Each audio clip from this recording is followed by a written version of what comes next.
Olá, bom dia pessoal, tudo bem? Estreando novamente aqui, né, no PBVest, novamente a gente trazendo as dicas importantíssimas para o Enem, tá? Felicidade para quem passou e quem não passou, hoje está fazendo pela primeira vez esse sistema de aprendizado, forçar, né, um pouquinho, e eu sempre digo assim, né, eu acho que você passa no que você quiser. Você tem que medir o esforço para isso, tá certo? Eu tenho certeza que essas aulas que nós estamos aqui trazendo, elas serão bastante úteis para todos e de grande valia, né, para se fazer o Enem, tá? Hoje a gente vai trabalhar com um assunto bastante interessante na nossa aula 1, que é um assunto sobre fisiologia celular, tá? A fisiologia celular, antes de começar a trazer algumas dicas importantes, a gente tinha aquele modelo de questão antigo que era de memorização. Hoje é um modelo de interpretação. Todo ano eu me inscrevo no Enem, eu gosto de fazer Enem. Como professor, não, eu faço como aluno.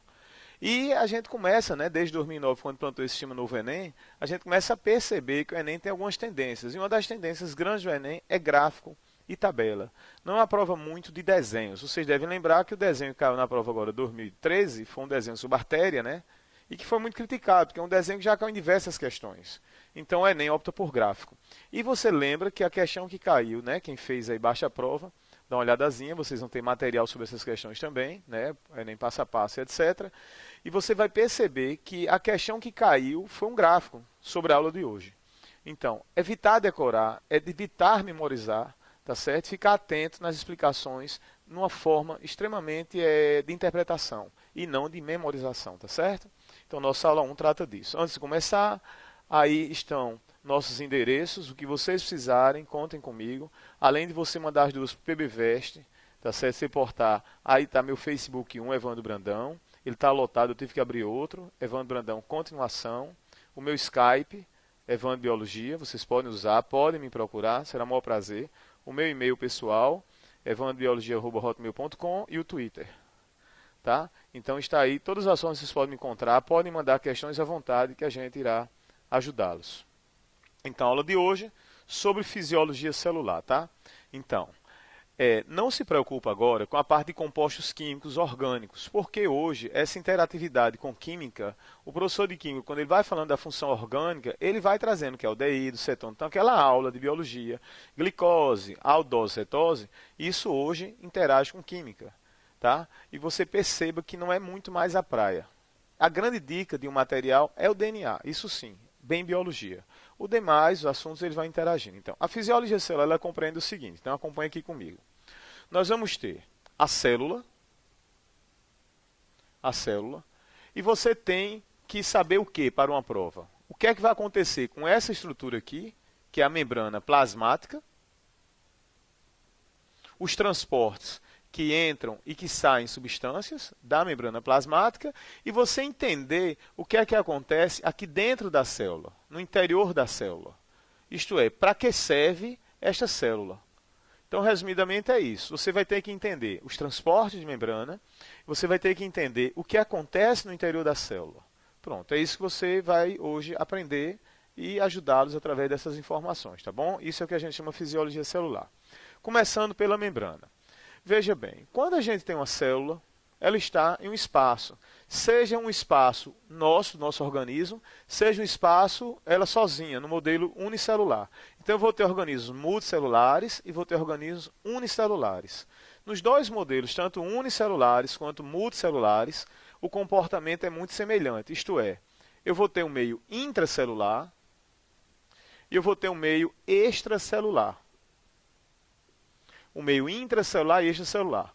O que faz a célula ser diferente de um sistema físico, de um sistema químico, é que a célula tem uma independência intracelular. Isso quer dizer o seguinte, que ela controla as informações dentro dela e que podem certamente ser diferentes em relação a fora. Tá? Isso quer dizer o seguinte, que o meio intra ele é diferente do meio extra. E como é que a célula controla isso? Ela controla isso por sua membrana plasmática, tá? Olha, dá uma olhadinha aqui no desenho que a gente vai mostrar da membrana plasmática. Né? Um modelo chamado mosaico fluido. Acompanhe aqui no slide esse modelo mosaico fluido, válido para todas as membranas celulares, né? Observe a bicamada lipídica, onde você vê, parece um bonequinho com as duas perninhas. A gente tem um fósforo, radical fosfato, glicerol e dois ácidos graxos. Essas barrinhas são as proteínas. Observe aí onde tem a letra B de bola, no desenho, tá? Aqui na seta, né? Aqui no desenho, ó. Observe, isso aqui é o nosso colesterol, pertencente à membrana. A gente tem proteínas dentro da membrana, proteínas fora, e as glicoproteínas e glicolipídios, formando o que se chama glicocálice. Particularmente, essa membrana é a membrana de animal. Como é que eu sei que é membrana de animal? Porque só os animais têm colesterol na membrana. Só os animais têm glicoproteínas e glicolipídios na membrana, que formam o glicocálice. Tá bom? Olha que coisa interessante esse colesterol aí. Olha o B, né? A forma do B. Esse colesterol aí, ele estabiliza a fluidez de membrana. Então, os nossos locais, o nosso organismo que tem mais contato com o meio externo, eles são mais ricos em colesterol, porque evita a passagem de água. Então, quem nunca ouviu falar, a avó, o avô, a mãe, o irmão mais velho dizer assim, não coma a pele do frango, porque é rico em colesterol. Justamente, porque é um local que evita desidratação. Então, isso é verdade. Não confundir colesterol com gordura, tá? Então, a gente vai falar agora desses mecanismos de transporte. O transporte passivo e o transporte ativo. Então, acompanha aqui comigo. É bem fácil. Para você entender o transporte ativo e passivo, eu vou fazer aqui. Imagina que essa reta é a membrana plasmática. Essa reta é a membrana plasmática. Aqui fora eu tenho um meio extracelular. Extracelular. E dentro eu tenho um meio intracelular. Eu vou convencionar, para não escrever muito, TA como transporte ativo. E eu vou convencionar TP como transporte passivo. Antes de eu explicar o passivo e o ativo, fisicamente falando, né, vocês tiveram aula brilhante do professor Pelágio, fisicamente falando, o transporte, todo ele, que deslocar uma substância de um meio para o outro, sempre vai ter gasto de energia, seja passivo ou seja ativo. Como assim? Imagine que eu pego aqui um pano e coloco água aqui em cima. Essa água ela vai passar pelo pano e vai vir aqui e vai cair. O pano não está exercendo nenhuma força energética, muito pelo contrário. Esse pano está causando uma resistência para a água passar. Mas a água vai passar, porque existe uma força da gravidade puxando essa água para baixo. Veja bem, o pano não interferiu nessa passagem da água. Na célula, quando isso acontece, a gente chama de transporte passivo. Mas a água passou. Ela passou porque existiu forças atuando nisso. Fisicamente, se eu deslocar uma molécula daqui, da minha mão esquerda, para a minha mão direita, eu realizei trabalho. E se eu realizei trabalho é porque teve energia, tá bom? Então, essa ideia errônea que o transporte passivo não gasta energia, não é verdadeira. A gente tem que pensar o seguinte, o passivo significa que a estrutura celular, o sistema biológico, quando eu somar as energias desse sistema, não vai haver despesa. Por exemplo, qual foi a despesa que o pano exerceu para passar a molécula de água? Nenhuma, mas a molécula passou. Então, quando a gente falar em transporte passivo, a gente vai pensar em saldo de energia. Então, a gente vai dizer o seguinte, que a célula, ela não houve um gasto do seu saldo de energia para realizar o transporte. E não que simplesmente não gaste energia. Espero que vocês tenham compreendido. A energia é gasta porque realizou o trabalho. Porém, essa energia, embora seja gasta, o sistema biológico não exerceu influência energética para a ocorrência desse processo. Já no ativo, não. O ativo se caracteriza por quê? Porque vai haver um saldo de energia da célula que vai ser usado para que esse sistema aconteça, tá certo? Essa é a grande diferença entre transporte passivo e ativo. Resumindo, o ativo, o sistema cede energia para ocorrer e o passivo, o sistema não cede energia para ocorrer. Ok? Então, e para que existe o transporte ativo e o passivo? Muito simples. Toda vez que eu tiver uma bolinha, 2 bolinhas, 3 bolinhas, 4 bolinhas, 5 bolinhas. Aqui 2 bolinhas. Toda vez que eu passar uma maior quantidade de substâncias de um ambiente para o outro, onde a tendência dessa passagem é gerar um equilíbrio entre as concentrações, vou usar um símbolo da química, um equilíbrio de concentração, nós vamos usar a legenda transporte passivo. Então, o transporte passivo se caracteriza por tendência a equilíbrio. E o transporte ativo, ele seria o processo inverso. O transporte ativo, ele serve, portanto, para a manutenção do desequilíbrio. Desequilíbrio é bom? Veja bem, essa ideia de desequilíbrio que a gente tem, muitas vezes dá uma ideia errônea na língua portuguesa que é ruim. Mas quando a gente fala em desequilíbrio, um desequilíbrio usando assim uma linguagem da ciência, estático. Quando você vai para um equilíbrio dinâmico, é bom. Vou dar um exemplo, né? Recentemente, um colega de trabalho me falou que a mãe dele teve um débito de sódio, perdeu muito sódio. E essa perda de sódio que a mãe desse colega teve gerou confusão mental. Como pode isso? O sódio é um íon que a gente tem que estar em grande quantidade no líquido extracelular. Ele faz com que as nossas células tenham uma polaridade. E, ao mesmo tempo, ele participa de forma direta do impulso nervoso. Então, esse débito de sódio fora da célula acarretou confusão mental e ela até foi hospitalizada, mas graças a Deus está bem.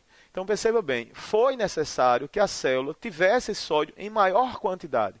Então toda vez que eu tenho no ambiente um desequilíbrio, não tenha dúvida na prova. Você vai dizer que é um transporte ativo. E toda vez que eu tiver um equilíbrio, transporte passivo. Vou dar um exemplo muito fácil. A redação foi sobre lei seca, né? A última redação. E a gente sabe que tem o teste bafômetro. Que graças a Deus, né, eu vinha hoje conversando com o senhor, ele dizendo que houve uma redução muito drástica dos níveis de acidente aqui em João Pessoa, né, com essa implanta da lei seca. Então, por que é que você consegue soprar e sair o álcool? Muito simples, né? Quando beber o álcool, eu tenho a membrana, o álcool vai passar, porque vai haver uma concentração maior no estômago e menor dentro do organismo. Então o álcool passa por diferença de concentração. Então você pode dizer que o álcool passa por transporte passivo, até que ele vai chegar no pulmão. Só que a nossa temperatura, o álcool evapora. E a gente tem cavidades no pulmão. Então, por essa evaporação acontecer, o álcool é possível sair no bafômetro. Tá certo? Não adianta usar nada na boca, porque isso é nível pulmonar. O álcool vai acabar saindo. Então, por quê? Porque ele saiu e passou por transporte passivo. Quem nunca chegou perto de alguém que bebeu muito, estava exalando o cheiro de álcool. Tá certo? Então, está um exemplo de transporte passivo, tá bom? Então, acompanha aqui no desenho o que eu falei. Então, você tem o transporte passivo, a difusão simples, você tem a difusão facilitada. Qual a diferença? Observe que um dos meios está passando pela própria região lipídica e no outro está tendo o auxílio de proteína. Então, quando tem o auxílio de proteína, eu vou ter uma facilidade de passar o transporte. Quando eu não tenho esse auxílio de proteína, eu tenho simplesmente uma difusão simples. E observe o transporte ativo, eu também uso uma proteína, só que veja aí uma molécula que contém energia, quando ela é quebrada, chamada ATP, que fornece energia para que ocorra uma deformação na proteína e que ela faça o transporte. Observe que ele está transportando quadrados e lá fora tem a menor quantidade de quadrado. Ok? Então tem o transporte passivo e o transporte ativo. Vou chamar a atenção agora para uns meios que vai trazer para a gente esse equilíbrio, tá? Então acompanha aqui. Como é que ele vai se dar em nível de concentração? Como ele vai se dar em nível de concentração? E aí fica bastante simples você entender. Por que vai acontecer? Por que vai acontecer esse equilíbrio? Nós temos o que chamamos solução.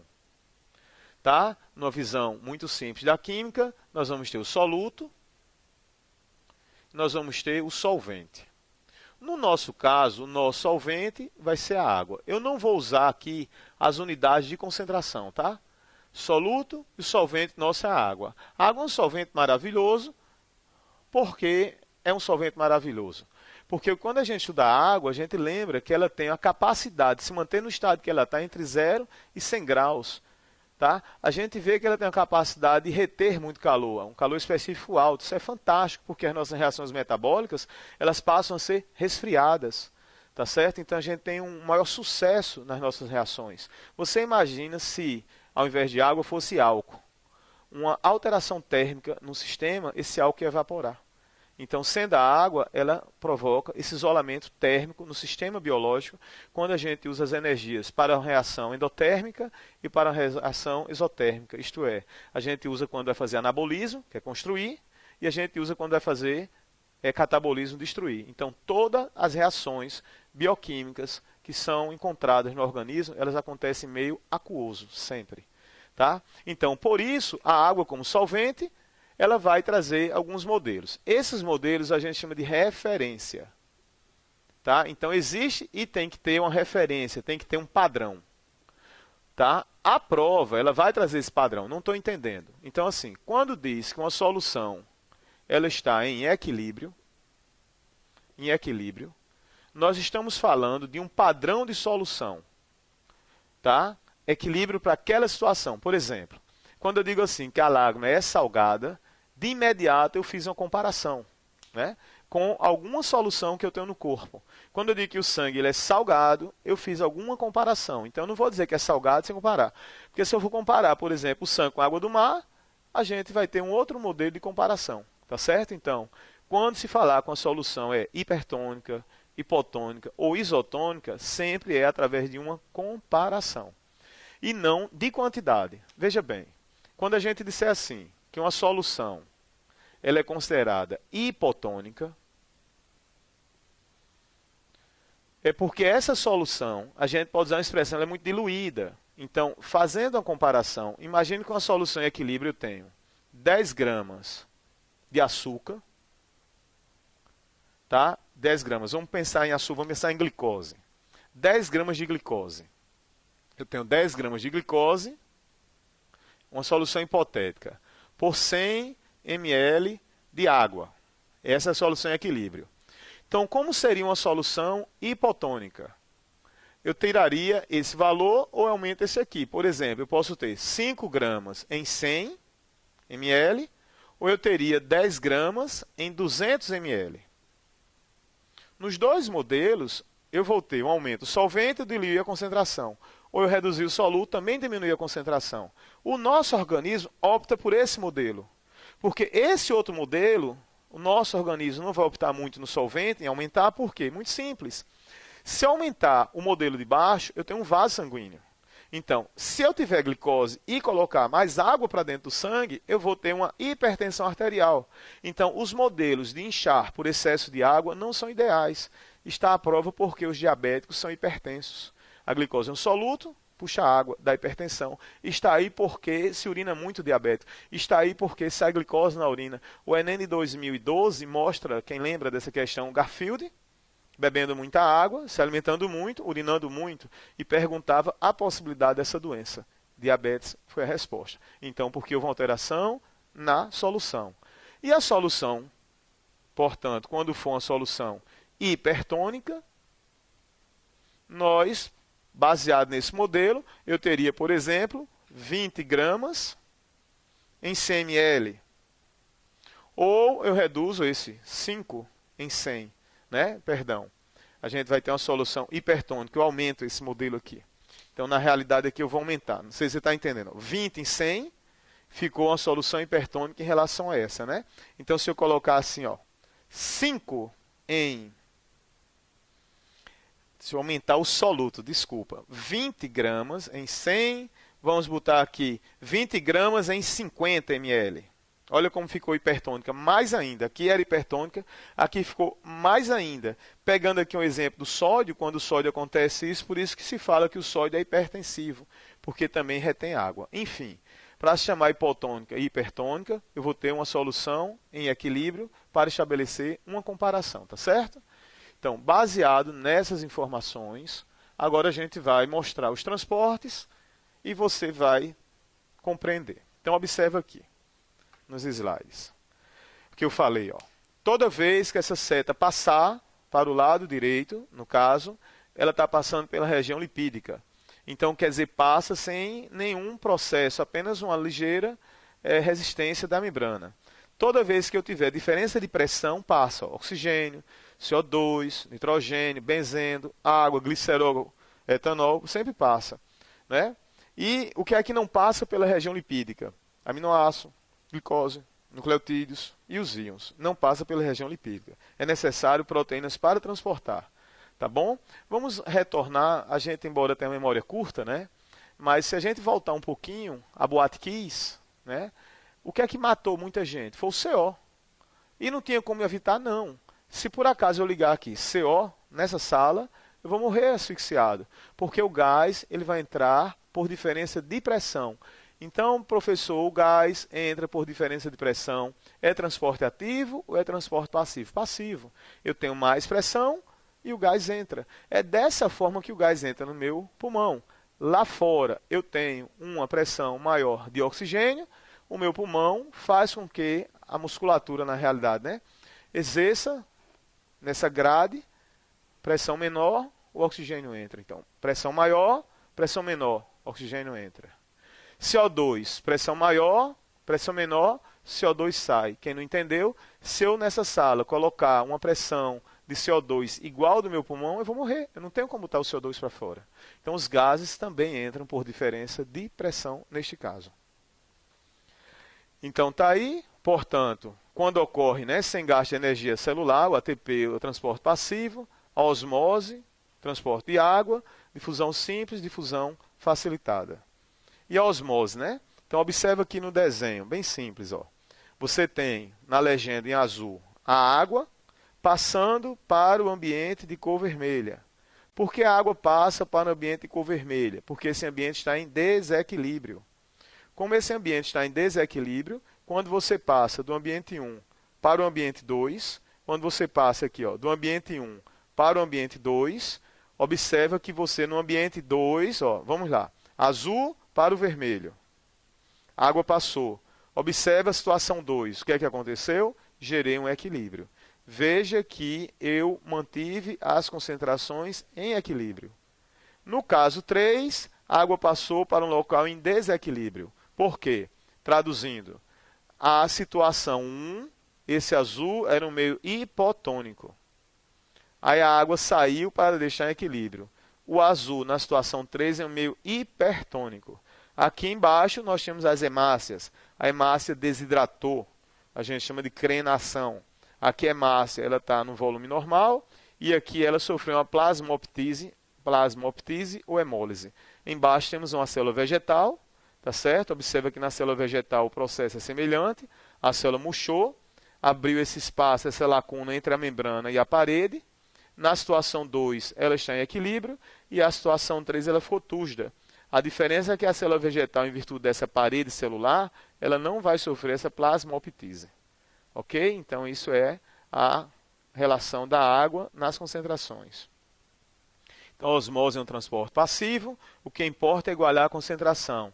Na osmose, passa sempre o solvente menor para a maior concentração. Solvente, né? Para deixar em equilíbrio. A osmose é um transporte passivo. O que importa é igualar a concentração. Na osmose, passa sempre o solvente da menor para maior concentração. A difusão simples, a gente deu o exemplo aí dos gases, né? Tá aí, ó. Difusão simples, bastante interessante, né?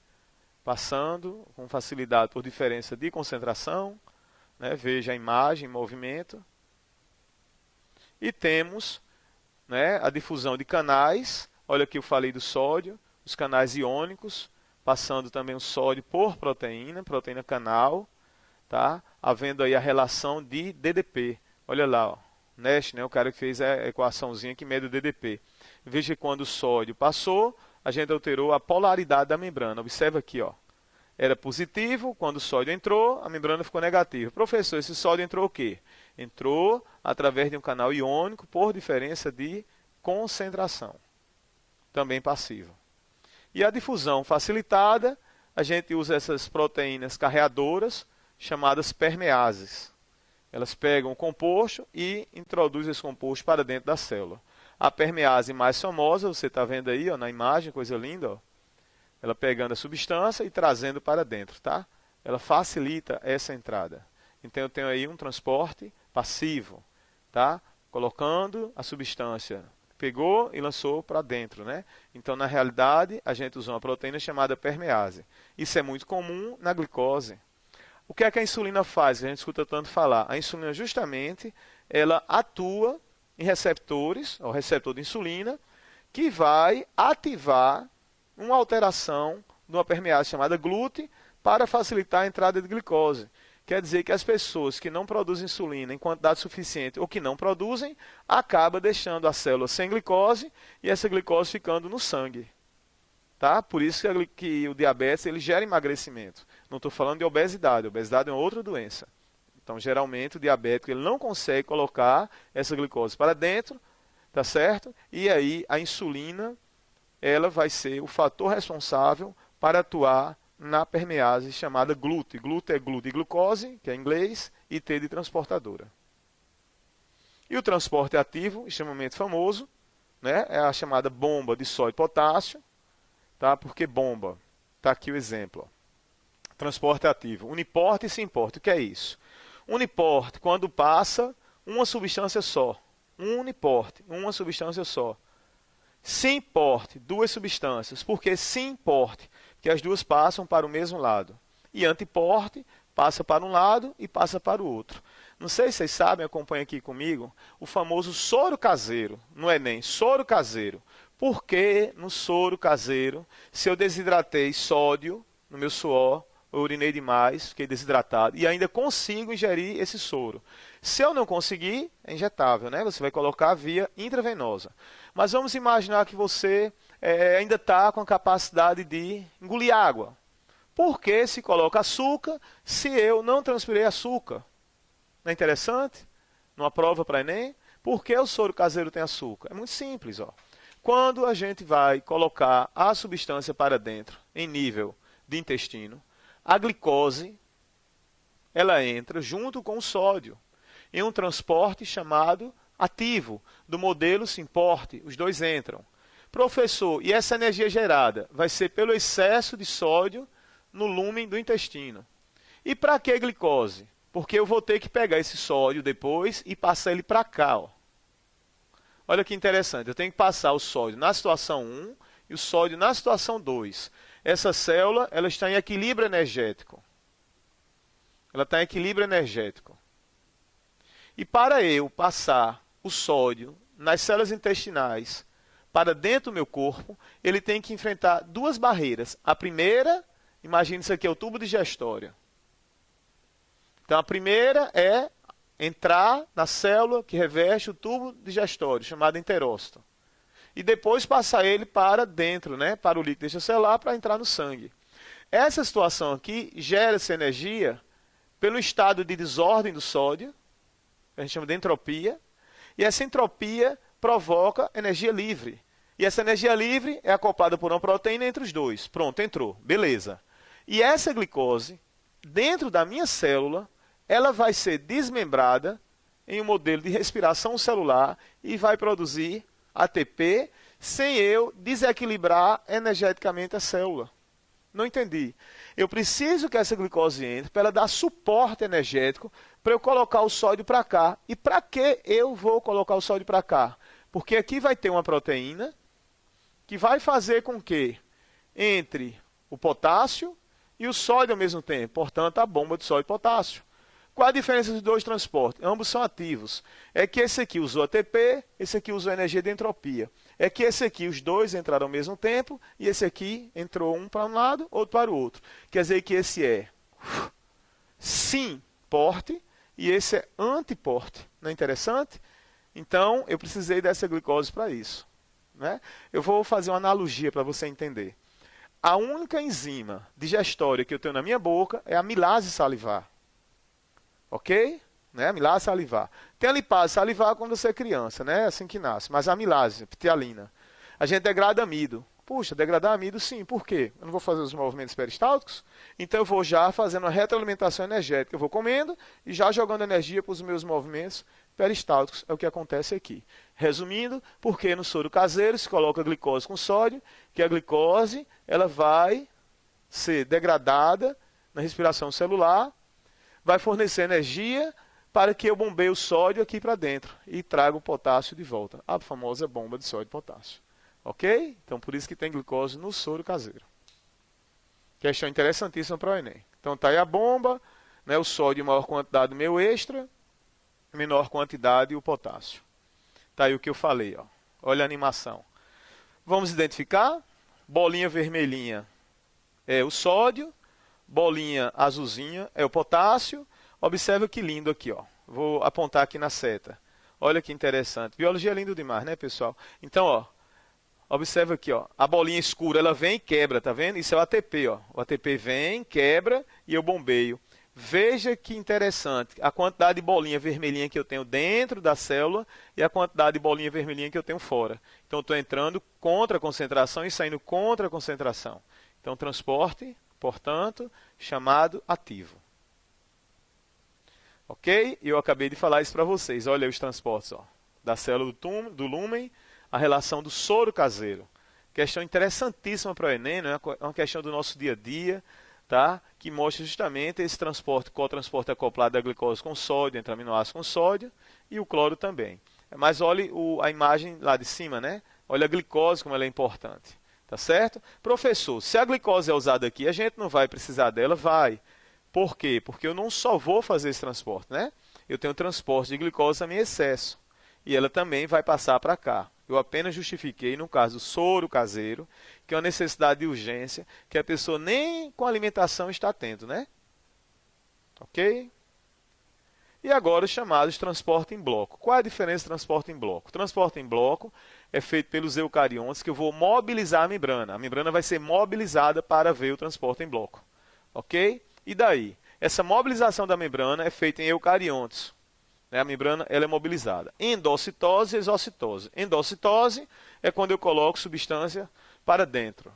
Endocitose é quando eu coloco as substâncias para dentro da célula, né? Então eu vou ter agora um bloco de substâncias que eu vou colocar para dentro. Endocitose.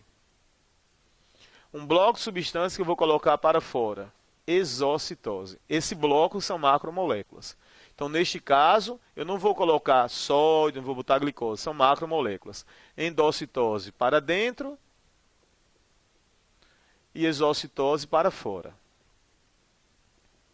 Nós podemos botar para dentro algo que a gente vai digerir, que é chamado de fagocitose, quando esse algo ele tem um volume maior, e pinocitose, quando tem um volume menor, que era antigamente beber água e comer, né?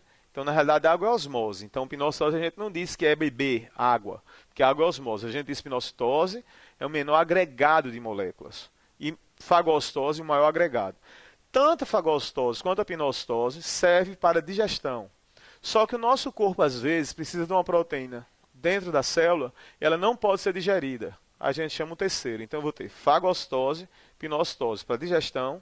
E eu vou ter também a endocitose mediada por um receptor proteico que eu não vou digerir. E a exocitose botar para fora. O que é que a gente pode botar para fora? Restos de macromoléculas de uma digestão da célula, ou eu posso produzir algo e botar para fora, tá certo? O que eu vou falar a partir de agora é tão fantástico, né, esse sistema de bolsas de membranas, que foi o Prêmio Nobel da Biologia, o Prêmio Nobel da Fisiologia e Medicina de 2013. O Prêmio Nobel do ano passado foi esses transportes em bloco, como é que ocorre em nível celular e como é que ocorre em nível de membrana. Então vamos ver aqui. A fagocitose, englobamento de partículas consideradas sólidas, mas agregadas na realidade, com emissão de falsos pés. A pinocitose líquida, na realidade menor agregação, por invaginações. E tem a mediada por receptor, que não age, né, não sofre digestão do lisossomo. Então esse terceiro, endocitose, não vai haver a digestão. Então olha aqui, ó. Tem a partícula sendo englobada, né? O lisossomo, aqui na seta, essa bolsinha, aqui o retículo endoplasmático granular, antigamente chamado rugoso ergastoplasma, produziu as enzimas, tá certo?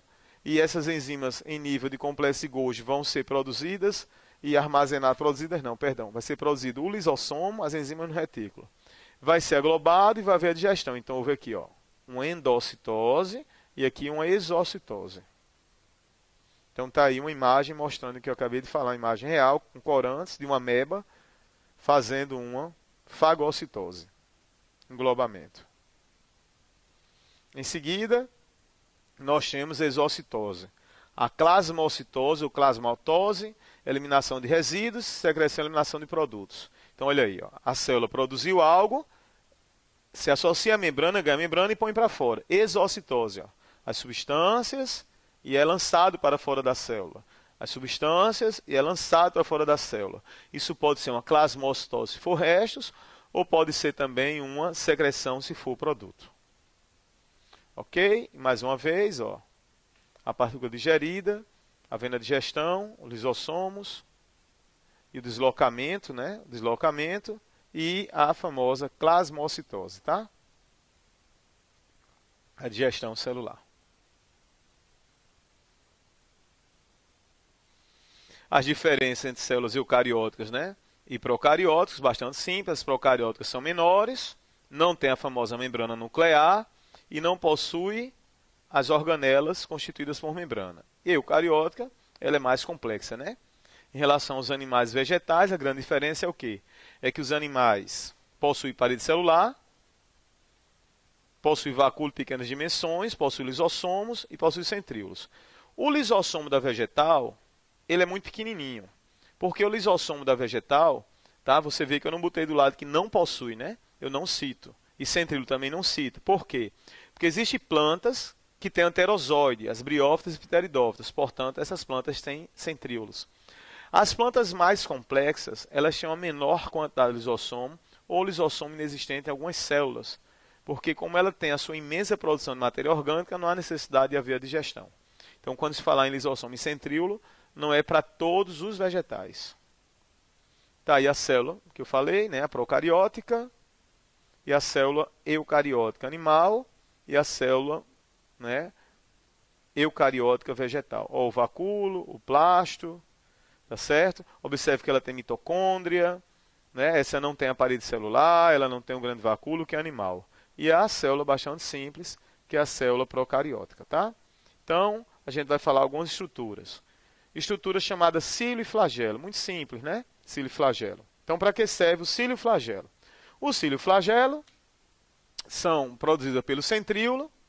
Se a gente tem uma célula assim, ó, com uma grande quantidade, o cílio é menor. Ele é responsável pela locomoção celular, tá certo? E captura de alimentos. Os cílios. O flagelo também. A diferença é que o flagelo é bem maior, né? Cílio e flagelo. Locomoção e captura de alimentos. Então, professor, como é que isso poderia cair no Enem? Por exemplo, imagina que a pessoa produziu espermatozoide sem flagelo. Isso geraria o quê? Esterilidade. Imagina um fumante, que ele tem uma metaplasia em nível celular de sistema respiratório às vias superiores. Então, ele não consegue, né, ter uma boa defesa. Então, ele perdeu o cílio. A gente tem cílio na traqueia, né, nas vias respiratórias, e cílio, tá certo, nesse local. E tem a questão do flagelo em nível de espermatozoide. Não é muito modelo humano essas estruturas, né? Porque nós já temos outras formas de mobilidade, mas nós temos células também com essas estruturas. Tá aí, ó, o movimento do cílio e o movimento do flagelo. Ok? Chicotadas, o flagelo e esse movimento ondulatório. Ribossomo, organela, tá certo? Importantíssima, presente em todas as células, tá? Todas as células têm ribossomo, seja procarionte ou eucarionte. O ribossomo é feito de RNA ribossômico mais proteínas. Numa visão pequenininha, ele é uma bolinha. Numa visão maior, ele tem essa visão de 8. Unidade maior, unidade menor. Ribossomo, ribossomo. Qual a sua grande função? É ele onde vai haver a síntese de proteínas. Então, se o Enem coloca uma célula com imensa produção de enzima, uma imensa secreção proteica hormonal, essa célula ela disponibiliza uma grande quantidade de ribossomos. Você está vendo aí na imagem, tá? Observe na imagem, ribossomo aderido à membrana. Então, está aí a função, a síntese de proteína.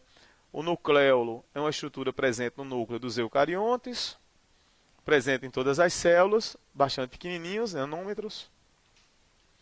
Citoplasmas e algumas organelas. Então, ribossomo, síntese de proteínas. Tá? Temos o retículo endoplasmático granuloso, que é justamente ele que fica, o rugoso, fica aderido ao ribossomo e tem a função, né, de transportar substâncias, armazena substâncias e a síntese de proteína. Tá certo? Também chamado de agassoplasma, rugoso. O liso, porque não tem ribossomo. O rugoso tem, o liso não tem. Também chamado agranuloso. Atua no transporte intercelular, armazenamento, lipídios e esteroides. Eu separei porque, na realidade, eles são, né, solúveis, né, mas a gente tem essa ideia, que é interessante sempre lembrar, hormonal. Tá? O esteroide também é lipídio, mas a gente está falando em nível de hormônio. Esteroides hormonais atuam no controle do cálcio intracelular e atua na detoxificação. Esse outro modelo, né, de fazer com que a célula retire substâncias, é interessante lembrar que o retículo liso ele aumenta muito e ele é importantíssimo quando a gente está trabalhando em nível de drogas. Então ele armazena. A gente tem até um exame de cabelo, né, pegando as células do cabelo, que você pode saber o nível de drogas que foi usado pelo retículo endoplasmático encontrado no cabelo. Tá? Temos aí o Golgi, né, que é o nosso grande centro industrial. Quando você pensar na indústria, pense no Golgi. Secreta substâncias, secreção, origem do liso, vesículas achatadas, armazena substâncias, modifica substâncias e forma o acrossomo do espermatozoide. O que é acrossomo? E o lisossomo também, né? E produz polissacarídeos. Portanto, uma indústria, né? Ó, ele secreta, armazena, modifica a substância, forma acrossomo, produz polissacarídeos em vegetais. Tá? E produz o grão de zimógenos. Tá aí o acrossomo na cabeça do espermatozoide. Os lisossomos, a gente já comentou, né? Responsável pela digestão celular. A digestão intracelular tem enzimas hidrolíticas e a origem chama de Golgi. Né? A gente tem o primário e o secundário. Acompanha aqui no desenho. Ó. Pinocitose, lisossomo primário. Lisossomo primário entrou na célula, produziu a digestão. Ó. Lisossomo primário entrou na célula, não, perdão. Lisossomo primário entrou no vacúolo alimentar, produzindo o vacúolo digestório e a plasmocitose. Então o lisossomo está aí, participando da digestão. E a digestão heterofágica é quando a gente vem por fagocitose ou pinocitose. Heterofágica é diferente. Heterofágica.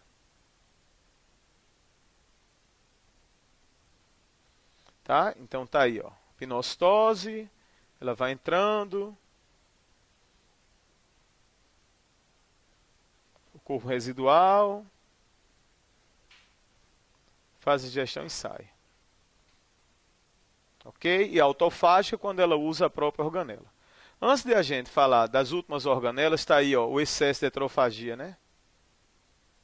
Anorexia aí. Autólise, rompimento da membrana lisossômica, regressão da cauda do girino. E as doenças, né? Que são relacionadas. Doenças taxais, encefalopatias, como mal da válvula louca, é tudo questão de destruição do lisossomo. Em cima, destruição por inalação de substâncias. E embaixo, doenças degenerativas. A gente tem um peroxissomo. Peroxissomo vem de peróxido, degrada água oxigenada. Né? Desintoxicação celular. A enzima catalase decompõe a água em água e oxigênio, por isso que borbulha o ferimento quando se coloca água oxigenada, oxidáceos graxos também. E degrada o etanol, a bebida alcoólica, junto com o retículo endoplasmático. Em células vegetais chamadas glioxissomo. Tá? E essas duas organelas mais recentes, chamadas hidrogenossomos e mitossomos. Tá? Antes, como foi muita organela, muita informação, eu gostaria que você pegasse, qualquer livro de biologia tem essas informações, mas não estudasse memorizando. Tenta entender assim, por que essa célula tem mais complexo? Célula de mais secreção. Por que essa célula tem muito ribossomo? Célula de produção de proteína. Pega o conjunto dessas organelas, sem memorizar, o conjunto, e tenta interpretar por que a célula tem mais essa organela que outra. É essa postura que tem caído nas provas. Foi essa postura que caiu no último Enem. Ele deu as organelas, ele não pediu função direta da organela. Ele pediu a célula como um conjunto. Ribossomo, proteína, lisossomo, digestão, o Golgi armazena, secreta, o retículo transporta, produz lipídio liso. O granuloso produz proteína, né, que serve para exportação também. Essa é a forma que você tem que estudar as organelas. Ok? E aí a gente vai ter essas questões, vocês vão tentar fazer, tá bom? Está aí, né, mais uma vez, conta comigo, meus endereços, ok? O que precisar, vocês podem mandar Twitter, Facebook, Skype, etc., tá bom? Eu fiz um resumozinho de toda a biologia para o Enem. Você mandar para o meu e-mail, eu mando para vocês, tá? tem uns grupos de Facebook do PBVest, eu também publico lá, um resumozinho de toda a biologia teórica, eu disponibilizo com o maior prazer para vocês, tá certo? Em forma PDF, onde tem as principais informações para o Enem, tá? Então, na aula de hoje, você tem que ter percebido que os transportes de membrana, importantíssimo, diferenciar passivo, ativo, endocitose e exocitose, e as organelas celulares como um todo. Cila e flagelo, o movimento, locomoção, ribossoma, síntese proteína, os retículos endoplasmáticos liso e o granuloso, o liso também chamado granuloso, o liso, transporte, o liso, armazenamento, pouco, mas armazena, produção de lipídios e esteroides, o granuloso, que é o que tem o ribossoma aderido, síntese de proteína. Aí nós temos o complexo de Golgi, que armazena, secreta, produz polissacarídeo, lisossomo e acrossomo.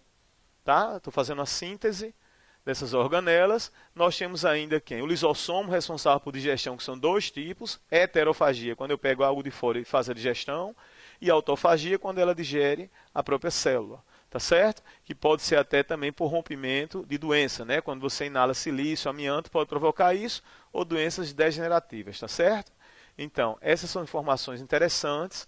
Antigamente isso renderia 30, 40 aulas. Hoje, com o Enem, uma questão só desse assunto. Não cai mais do que isso. Só esse vestibular foram 16, 8 de ecologia, o vestibular que eu falo Enem, 8 de ecologia, 3 de DNA, 2 de vírus, 1 de célula e 2 de assuntos gerais. Ok? Tem uma pergunta? Então, vou responder aqui uma perguntinha. Tá?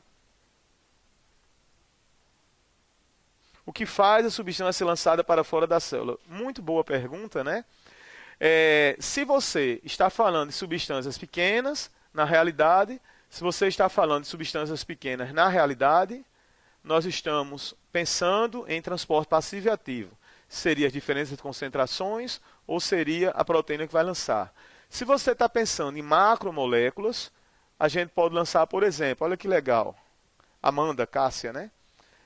Que nós, na realidade, estamos colocando glicose para fora da célula quando a gente está precisando. Então, eu posso fazer uma atuação através de um hormônio chamado de glucagon. Então, em síntese, o que faz a substância entrar ou sair em nível de passivo e ativo? Estímulos de energia no ativo, né? Necessidade orgânica e, no caso de macromoléculas, o nosso querido DNA.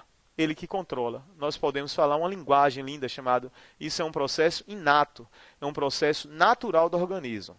Porém, nós podemos interferir nesse processo inato. Tá? Por exemplo, se a gente não se alimentar, a gente pode provocar essa saída numa hora de necessidade alimentar. Então, a substância ela entra e sai da célula, ou porque houve diferença de concentrações, ou porque o DNA, naquele momento, para ter um equilíbrio dinâmico, a homeostasia do organismo fez, ou a gente gerou, a partir de uma dieta, a partir de um estresse e etc., a entrada e a saída dessas substâncias.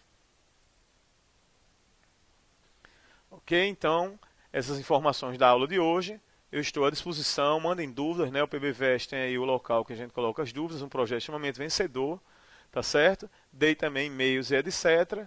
E sempre lembrar, né, que estudar, como Nelson Mandela, não é saudoso Nelson Mandela que faleceu no ano passado, né? É a arma mais poderosa que a gente tem, tá certo?